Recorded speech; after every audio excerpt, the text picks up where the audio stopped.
Hello दोस्तों, आज का आपका टॉपिक है नागरिकता सिटीजनशिप भाग नंबर 2। अनुच्छेद 5 से 11 तक के बारे में बताएंगे। R O SSC NTPC railway सभी एग्जाम के लिए अति महत्वपूर्ण प्रश्न हैं और इस वीडियो में हम आपकी नागरिकता पूरी समाप्त करेंगे। नागरिकता अनुच्छेद 5 से 11 तक के बारे में इस भाग में इस प्रकार चित्र बना हुआ है। संविधान के भाग 2 में अनुच्छेद 5 से 11 तक में नागरिकता के बारे में चर्चा की गई है। संविधान लागू होने के समय भारत के नागरिक को नागरिकता 26 जनवरी 1950 को मिली थी। संसद में नागरिक अधिनियम 1955 को लागू किया, जिसका समय समय पर संशोधन किया गया है। संविधान निर्माण के उपरांत 26 जनवरी 1950 संविधान के अनुसार 4 श्रेणियों के लोग भारत की नागरिक बने हैं। पहला पॉइंट कहता है कि उसकी माता पिता में से किसी एक का जन्म भारत में हुआ हो या संविधान लागू होने के 5 वर्ष पहले से भारत में रह रहा हो, वो अनुच्छेद 5 के अंतर्गत आता है। दूसरा पॉइंट कहता है कि 1 मार्च 1947 के बाद भारत से पाकिस्तान स्थित हो गया हो, लेकिन बाद में फिर भारत में पुनर्वास के लिए लौटाया गया हो, वह भारत का नागरिक बन सकता है। पंजीकरण प्रार्थना पत्र के बाद 6 महीने तक उसको भारत में रहना होगा, तब वह भारत का नागरिक बन सकता है। पॉइंट नंबर 3 कहता है कि जिसके माता पिता या दादा दादी अविभाजित भारत में पैदा हुए हों, लेकिन वह भारत के बाहर रह रहा हो, फिर भी वह भारत का नागरिक बन सकता है। पंजीकरण कूटनीति की प्रक्रिया भारत के बाहर रहने वाले भारतीयों के लिए बनाई गई है ताकि वे भारत की नागरिकता ग्रहण कर सकें। तीसरे पॉइंट का तात्पर्य है कि अगर कोई भारत का व्यक्ति देश विदेश में पढ़ने जाता है या नौकरी करता है और वह भारत में पुनः वापस आना चाहता है तो वो आ सकता है, लेकिन इसके लिए एक शर्त और भी लागू की गई है। अगर कोई व्यक्ति 7 वर्ष तक विदेश में रहता है और भारत में नहीं आता है तो उसकी नागरिकता समाप्त कर दी जाती है। इसलिए भाइयों बहनों, ध्यान से जाना विदेशों में और 7 वर्ष से पहले ही वापसी आना, नहीं तो आप भारत से हाथ धो बैठोगे।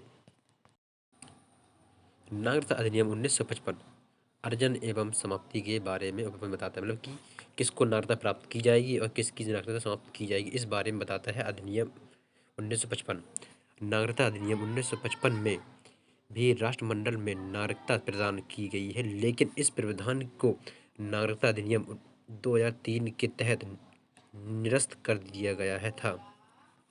अर्जन से मतलब कि किसको मिलेगी नागरिकता और नागरिकता की समाप्ति और किसको नागरिकता समाप्त की जाएगी, ये पॉइंट दिए गए हैं। पहले जन्म से कोई व्यक्ति रह रहा हो, वंश के आधार पर अगर उसके माता पिता यहाँ रह रहे हो उस प्रकार से, पंजीकरण के द्वारा और प्राकृतिक रूप से, ठीक है। ये अपने हैं अर्जन से, इससे आपको नागरिकता प्राप्त की जाएगी। और नागरिकता समाप्त किस प्रकार की जाएगी, अगर कोई व्यक्ति स्वैच्छिक त्याग करता है। दूसरा पॉइंट कहता है अगर कोई बर्खास्त त्याग, मतलब कि अगर भारत सरकार चाहे किसी व्यक्ति को उसको बर्खास्त कर दिया तो वह भारत में नहीं रह सकता है, इसलिए वे इसको बर्खास्त कर देते हैं। वंचित करने पर, मतलब उसको भारत से वंचित कर दिया जाए, इस पॉइंट के बारे में बताता है नागरिकता किसको मिलेगी और किसको नागरिकता नहीं मिलेगी। फिर आता है अपना अगला टॉपिक अनुच्छेद 5 से 11 तक के बारे में पूरी जानकारी आपको इस वीडियो में दिया जाएगा। अनुच्छेद 5 बताता है कि संविधान लागू होने के समय नागरिकता मिलती है। और पॉइंट नंबर 6 कहता है कि कुछ ऐसे व्यक्तियों के नागरिकता अधिकार जिन्होंने पाकिस्तान से भारत में परिवर्जन किया है। अनुच्छेद 7 कहता है कि पाकिस्तान के परिवर्जित व्यक्तियों के नागरिकता का अधिकार। अनुच्छेद 8 कहता है क्या, भारतीय मूल के वैसे लोगों के नागरिकता अधिकार जो भारत के बाहर निवास कर रहे हैं। अनुच्छेद नंबर 9 कहता है जो व्यक्ति स्वेच्छा से विदेश राज्यों की नागरिकता प्राप्त कर रहे हैं उन्हें नागरिकता नहीं मिल सकती है। अनुच्छेद नंबर 10 कहता है कि नागरिकता अधिकारों की निरंतरता कहता है। अनुच्छेद नंबर 11 कहता है क्या, संसद द्वारा कानून बनाकर नागरिक अधिकारों का नियमन करना होता है, ठीक है। आपको इस वीडियो में बेसिक जानकारी दी है आपको नागरिकता के बारे में। आप कुछ ऑब्जेक्टिव क्वेश्चन आपके पास पहुंचाना चाहते हैं जो सभी एग्ज़ाम में आए हुए हैं, जैसे कि आईएएस हो गया, यूपीएससी हो गया, पीसीएस में, एसएससी में, सब में आए हुए क्वेश्चन को अब हम आपके सामने पेश करते हैं। और बहुत ही शानदार प्रश्न है और उसको आंसर आप बताइए कौन सही है कौन गलत है। कुछ ऑब्जेक्टिव क्वेश्चन जैसे कि नागरिकता अनुच्छेद 5 से 11 तक के बारे में बताते हैं। ठीक है, आपका पहला क्वेश्चन क्या कहता है कि क्वेश्चन नंबर फर्स्ट कहता है क्या भारतीय संविधान के किन अनुच्छेदों में नागरिकता संबंधी प्रावधान किए गए हैं? अनुच्छेद 5 से 11 में किए गए हैं। ठीक है, फिर आपको दूसरा क्वेश्चन कहता है कि भारतीय संविधान निम्नलिखित में से कौन सी नागरिकता प्रदान करता है? एकल नागरिकता प्रदान करता है, दोहरी नागरिकता प्रदान करता है, या उपयुक्त दोनों करता है, या उपयुक्त में से कोई नहीं करता है?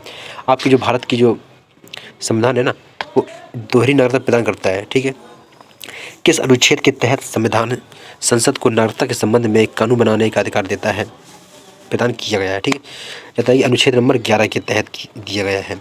फिर इसके बाद आपका अगला क्वेश्चन आता है क्या भारतीय नागरिकता नहीं प्राप्त की जा सकती है? ठीक, आपको भारतीय नागरिकता किस प्रकार प्राप्त नहीं की जा सकती है?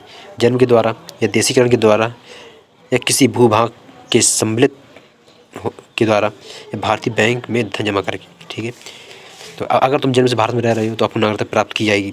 अगर देशीकरण, अगर तुम इसी देश में हो और किसी दूसरे देश में रहते हो तो आपको नागरिकता प्राप्त की जाएगी किसी भूभाग में सम्मिलित होने पर। अगर तुम किसी भूभाग के सम्मिलित हो उससे आपको नागरिकता प्राप्त की जाएगी। ठीक है, बाकी तुम सोचो कि अगर कोई विदेशी व्यक्ति भारत में आएगा और अपनी रिजर्व बैंक RBI बैंक में लाखों करोड़ों रुपये उसमें जमा कर दे और वो सोचे कि हमको भारत की नागरिकता प्राप्त हो जाए, तो ऐसा नहीं हो सकता है, क्योंकि ये इस भारत के संविधान में लागू नहीं है। ठीक है, इसके लिए क्या भारतीय बैंक में धन जमा करके नागरिकता प्राप्त नहीं की जा सकती है।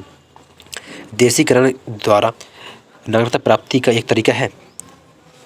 अगर कोई विदेशी व्यक्ति को अपने भारत में नागरिकता प्राप्त करनी है तो किस प्रकार प्राप्त कर सकता है?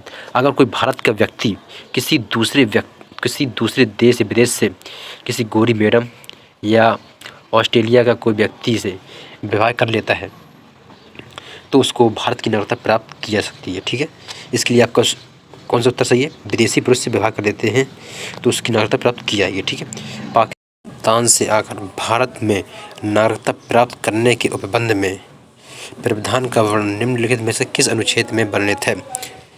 ये आपको वर्णित है अनुच्छेद नंबर 6 में। ठीक है ना, फिर आपका अगला क्वेश्चन आता है क्या नागरिकता के लोप होने का एक नियम बताइए।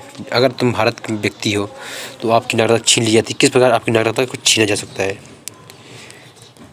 भारत से बिछड़ जाने पर, देशद्रोह पर, अपराध सिद्ध होने पर, शिक्षा के लिए विदेश जाने पर, भ्रमण के लिए विदेश जाने पर। आपको उत्तर है सही कौन सा?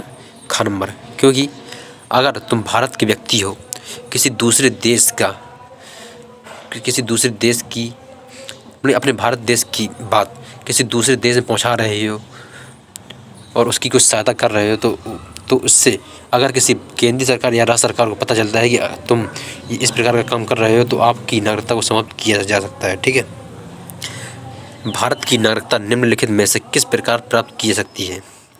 जन्म से प्राप्त की जा सकती है, वंशानुक्रम से प्राप्त की जा सकती है, और देशीकरण से भी प्राप्त की जा सकती है। मतलब उपरोक्त में से सभी से प्राप्त की जा सकती है। ठीक है, इसके बाद कहता है क्या कि नागरिकता प्राप्त करने व खोने के विषय में विस्तार से चर्चा कहाँ की गई थी? मतलब विस्तार से चर्चा कहाँ किस बारे में की गई थी? ठीक है, हमने बताया था अर्जन से और नागरिकता समाप्ति के बारे में बताया गया था ना।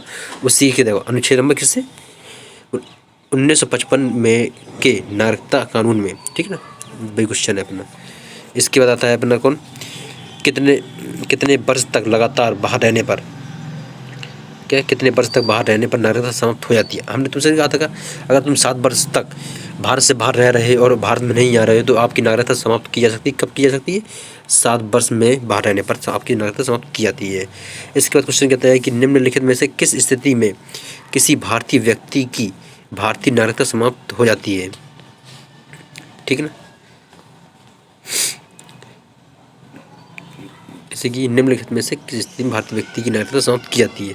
अगर कोई त्याग कर जाता है, वंचित किए जाने पर, या पर्यावसन पर। उपरोक्त में से सभी है। क्यों? अगर तुम भारत की नागरिकता छोड़ जा रहे हो, भारत से छोड़ जा रहे हो, कोई मना नहीं है। अगर तुमको भारत सरकार आपको वंचित करता है उससे तो तुम्हें आराम भेज सकता है आपको। और पर्यावसन पर और मैंने उपरोक्त में सभी से आपको नागरिकता खोनी पड़ सकती है, समाप्त हो जाती है। ठीक है, इसके बाद कहता है कि निम्नलिखित किस स्थिति में किसी व्यक्ति को भारतीय नागरिकता से वंचित नहीं किया जा सकता है। ठीक है, निम्न में से किस स्थिति में किसी व्यक्ति को भारतीय नागरिकता से वंचित नहीं किया जा सकता है। निर्वाचन के दौरान, आपातकाल के दौरान या युद्ध के दौरान। ये बात सही है, आपको तीनों क्वेश्चन सही है। मैंने ऊपर में सभी, जैसे कि निर्वाचन के दौरान अगर किसी भारत देश में वोटिंग हो रही है तो उस समय आपको भारत की नागरिकता से वंचित नहीं किया जाएगा। आपातकाल के दौरान अगर राष्ट्रपति शासन चल जाए तो उस समय आपकी नागरिकता को समाप्त नहीं किया जा सकता है। और युद्ध के दौरान अगर आंतरिक विद्रोह हो जाए या किसी दूसरे देश से युद्ध हो जाए तो आपकी नागरिकता उस समय समाप्त नहीं की जाएगी। ठीक है, फिर आपका अगला क्वेश्चन आता है क्या,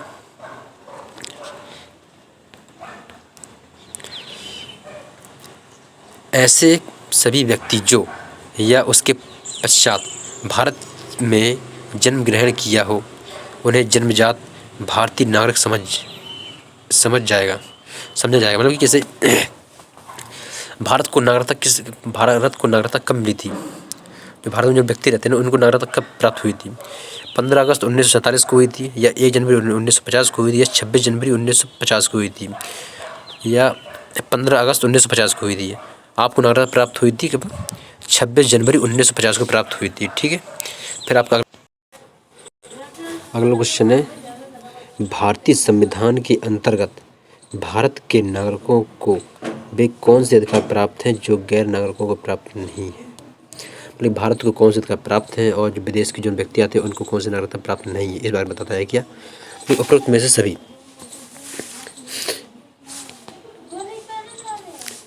सभी नागरिकता भारतीय प्राप्त है लेकिन विदेशी को प्राप्त नहीं है। ठीक है, इसका कहता है कि संविधान द्वारा प्रदत्त नागरिकता के संबंध में संसद ने एक व्यापक नागरिकता अधिनियम कब लागू किया गया था, 1942 में लागू किया गया था। ठीक है, 1952 में। फिर कहता है क्या, भारत में एकल नागरिकता की धारणा अपनाई गई थी। किसने बनाई थी एकल नागरिकता की धारणा, इंग्लैंड ने अपनाई गई थी। ठीक है ना, यूएस ने अपनाई थी दोहरी नागरिकता को अपनाया था। ठीक है, इसके कहते हैं कि भारत में रहने वाला ब्रिटिश नागरिक दावा नहीं कर सकता है।